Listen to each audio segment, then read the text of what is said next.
What's going on, guys? Welcome back to a brand new video. Today I'm here to bring you part 2 of my F1 2017 career mode series.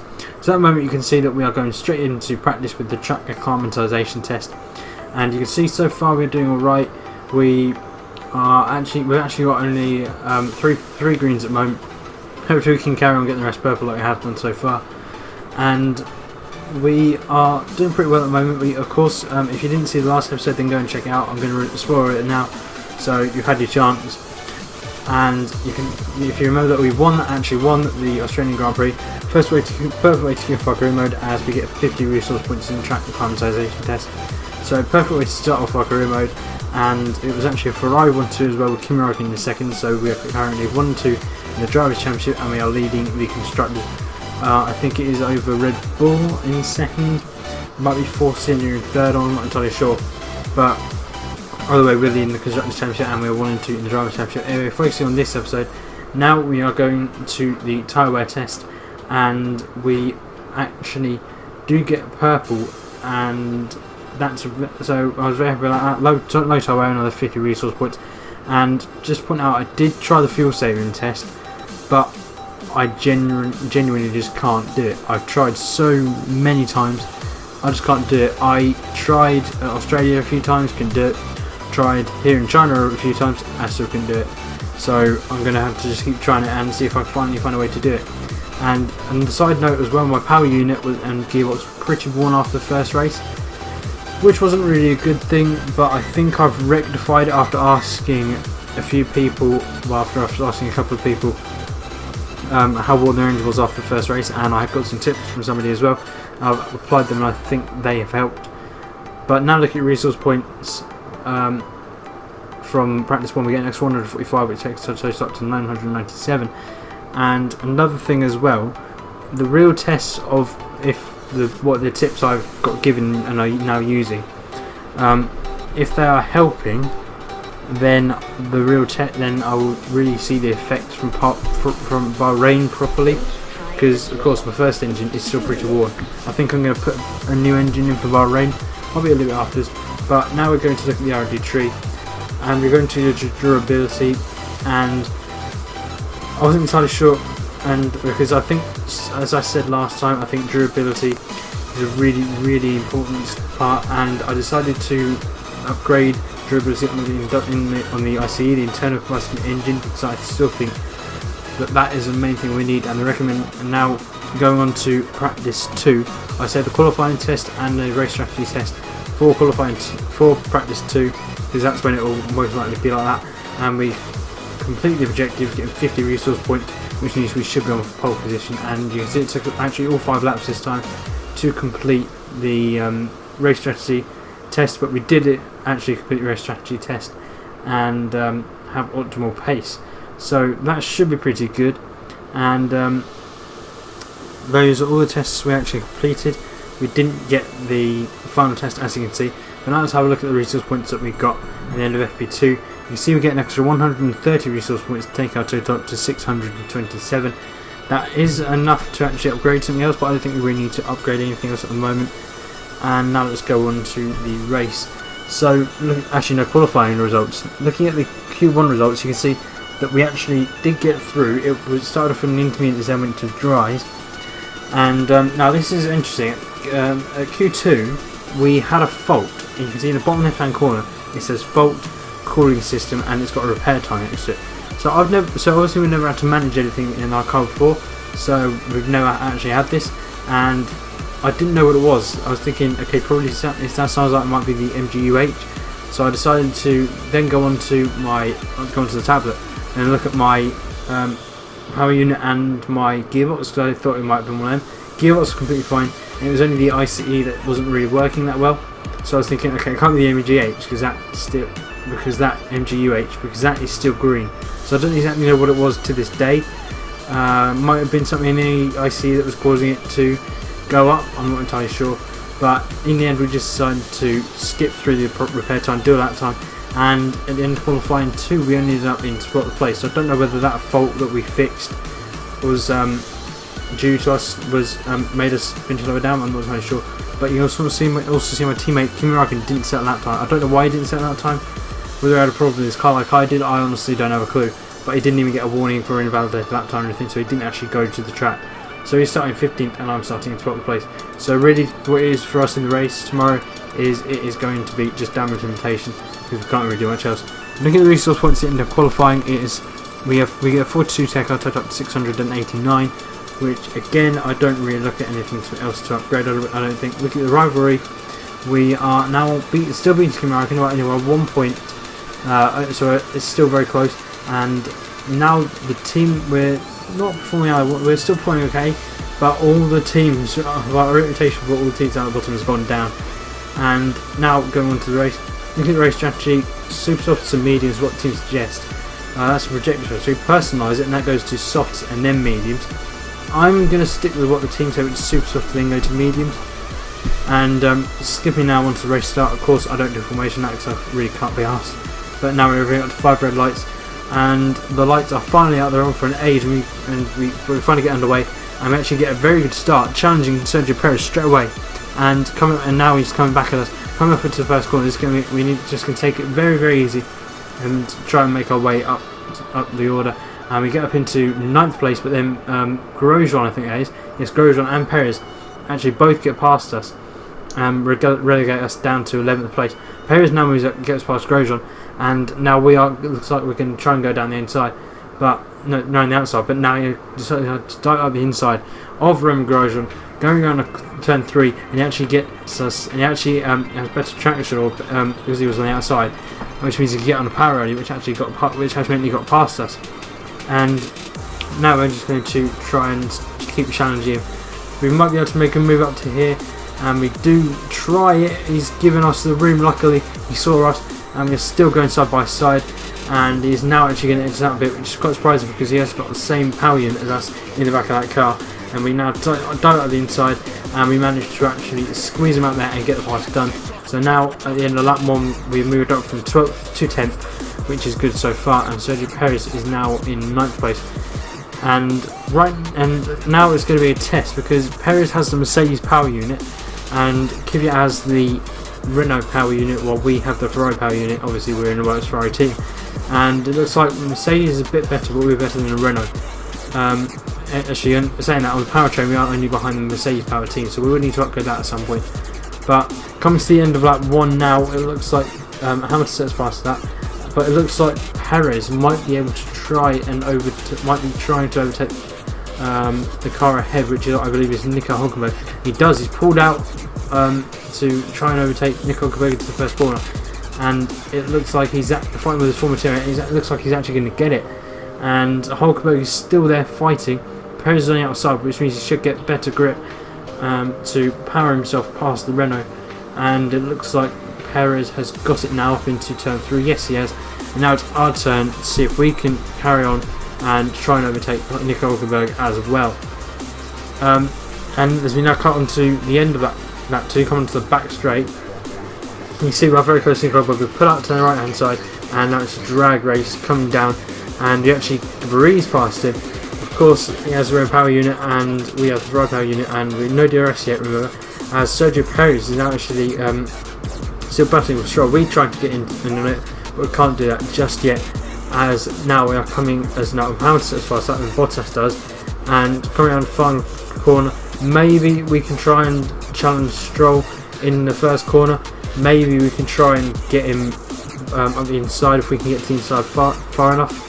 It really depends on how we take this corner, but we are a bit too far back, and even so Stroll is just placing his car exactly where I want him to go to try and overtake him, so he's doing a very good job at the moment.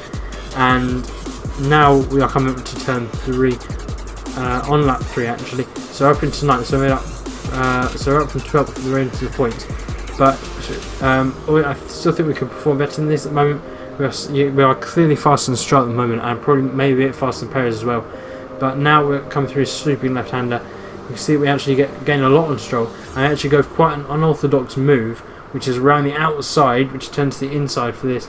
And this is actually where Stroll made contact and was taken out of the race by Perez in real life this season, but not in the game, as we overtake him and move into P8. Next up on it, I believe it is Kevin Magnussen in the Haas. on that. And now DRS is enabled. I don't think I won't have DRS. I don't think Perez will either. So I think we might have to wait another 1 or 2 laps before we can try and overtake Perez, or maybe Magnussen, depending on if Perez gets past him or not.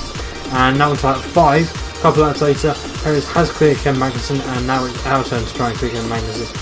Obviously, same for our unit. We get such a good exit off there, and we breeze past him in before the DRS, which means that we have DRS to help us defend against Ken Magnussen and try to catch up to Sergio Perez, which it looks like we are going to do in the braking zone. And next up on Perez's hit list is Felipe Massa, but Perez is up next up on our hit list if we can get close enough. And Perez, it looks like he was setting up Massa, but then Massa actually pulled off into the pits. So now this is going to be quite a good battle, I believe, because I'm in 6th place, Perez is in 5th place, and I've been behind Perez for the first 6 laps of this for the first 5 laps of this Grand Prix. And finally now it looks like we can have an on-track battle or a battle in the pits. I'm probably on track because I'm staying out until lap 10, but now as we move on to lap 7, the following lap, coming onto the back straight once again. Now we seem to always get a good exit off here, which means we can propel ourselves down the straight, and we do get another good exit. And now we're actually challenging Sergio Perez. But remember, he's got a Mercedes power unit in the back of his car. But we now have the DRS, and they are now actually pulled behind us, and we are now able to get the pass done. Of course, Perez will have DRS now on the back straight coming up into turn 1 and turn 2, but I believe that we can actually hold him now behind us, and it should be fairly easy. I think we have got the move done. I believe some people are in the pits this lap, and it looks like yes they are, as we move up into P3. I'm not entirely sure who they were, but we move up into P3 nevertheless, with Max Verstappen in 2nd, so he's going to make a pit stop. And now we are moving on to lap 10. We have now inherited the lead, and we're actually coming into the pits on this lap, but Bottas and Hamilton have already made the pit stops, and now they are right behind us in the Mercedes powered cars. And Bottas indeed pulls out to the right hand side and overtakes us. We're not going to try and battle him, but in doing that I actually lock up, I think, going into the hairpin, but then I let Bottas go, which is what I was trying to do in the first place, because we're coming to pits this up. We've had enough of these tyres, and this is actually a strategy that we are going to carry on. And now coming down, we slow down very early, then engage the pit limiter and come into pits. And now this is one thing that I'm still getting used to, because you pull into the box, you engage the clutch. I had engaged the clutch a bit too early, so now I hold it again, then you release it early, and you don't actually need to build up the RPM like I thought you needed to. So I'm still getting used to that, but I think for Bahrain I'll finally have the hang of it, which I'm actually going to record straight after I've uploaded this. And we rejoin into 12th place, ahead of the Haas of Roman Grosjean, but behind the Haas of Kevin Magnussen with a trophy. And if you look in the top left hand corner, you can see 19 cars in the race. The car that is actually retired at the moment right now is Sergio Perez. It wasn't long after he passed it, his car, I guess, broke down. I'm not entirely sure what happened, but yeah. And we're on the medium side, so we're going to the end, and I think Magnussen is going down to make other pit stops.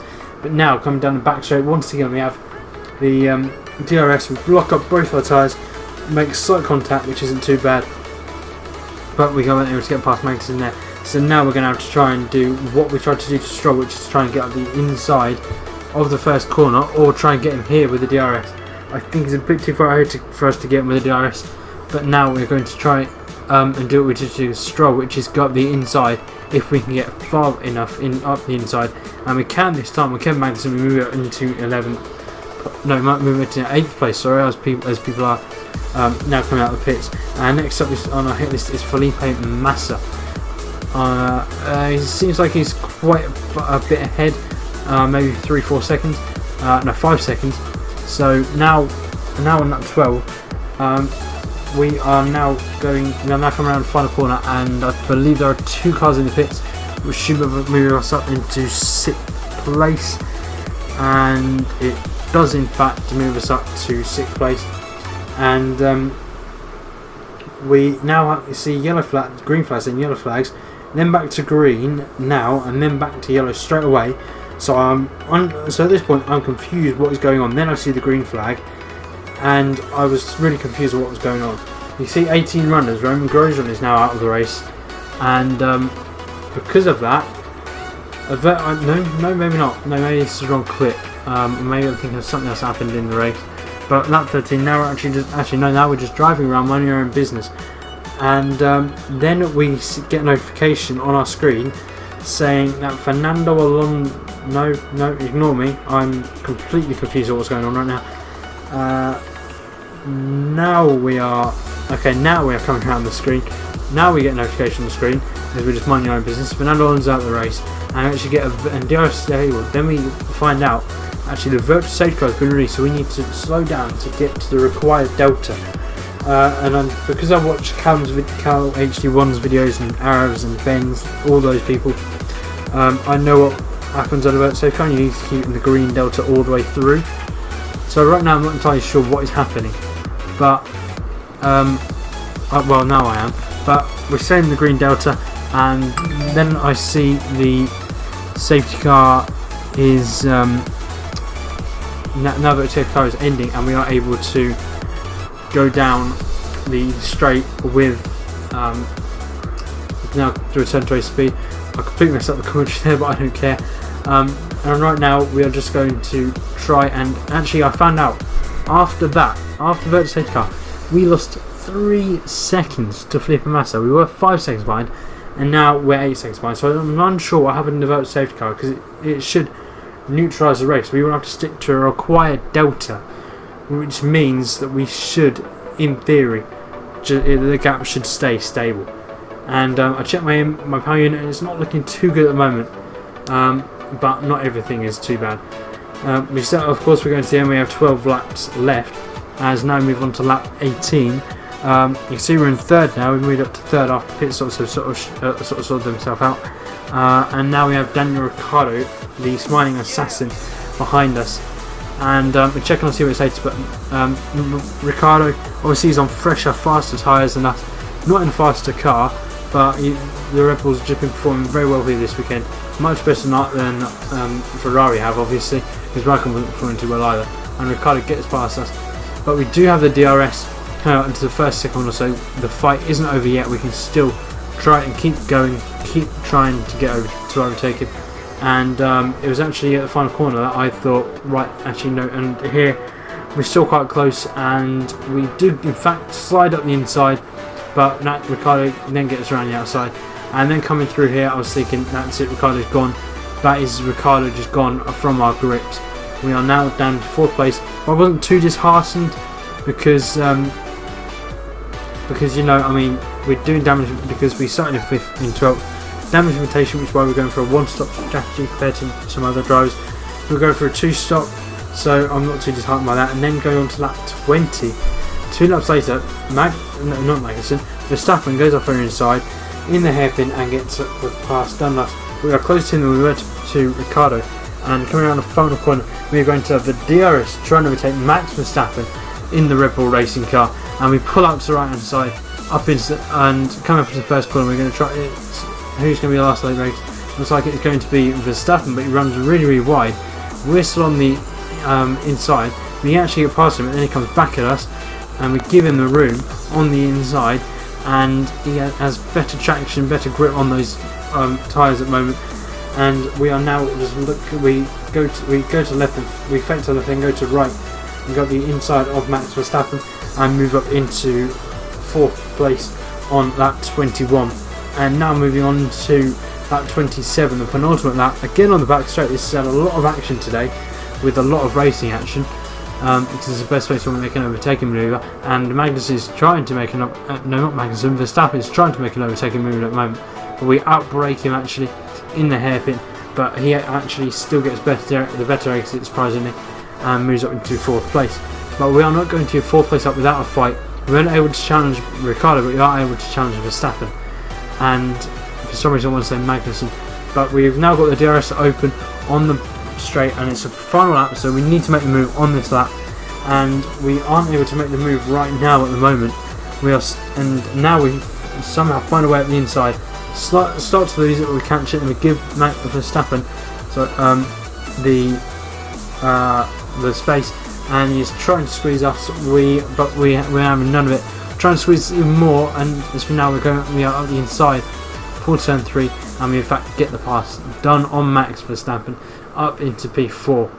So that was a very good battle with Verstappen, and at this point it was really, I think we had the better tyres. I think he had the better tyres because I guess they're about the same amount of wear. But now we're coming around the final corner, and we are going to cross the line in 4th place. Not too bad. I'm happy with that result.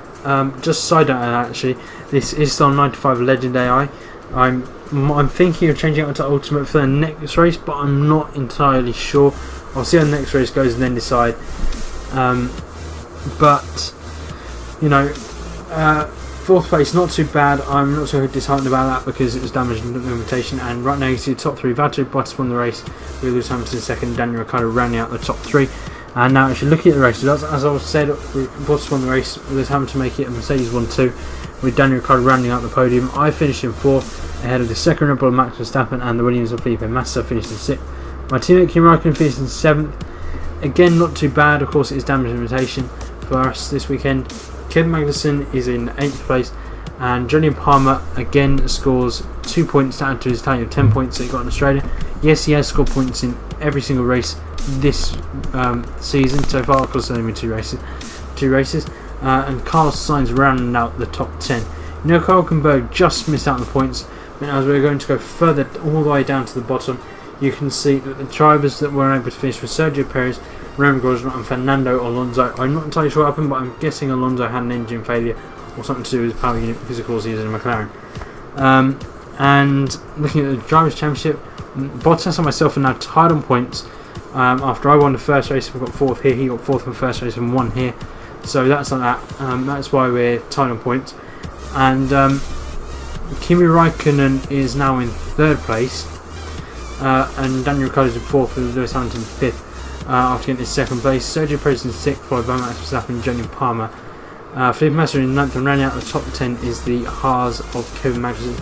Looking at the Constructors' Friday, we still managed to lead the way, but only 6 points, I believe it is, ahead of Mercedes, with Red Bull in 3rd, Force India in 4th, and Renault in 5th. The teams yet to score still are McLaren and Sauber after Toro Rosso have finally got points on the board. Now looking at the resource points for the race, we get an extra 125, which takes our total up to 814. And now look at the rivalry.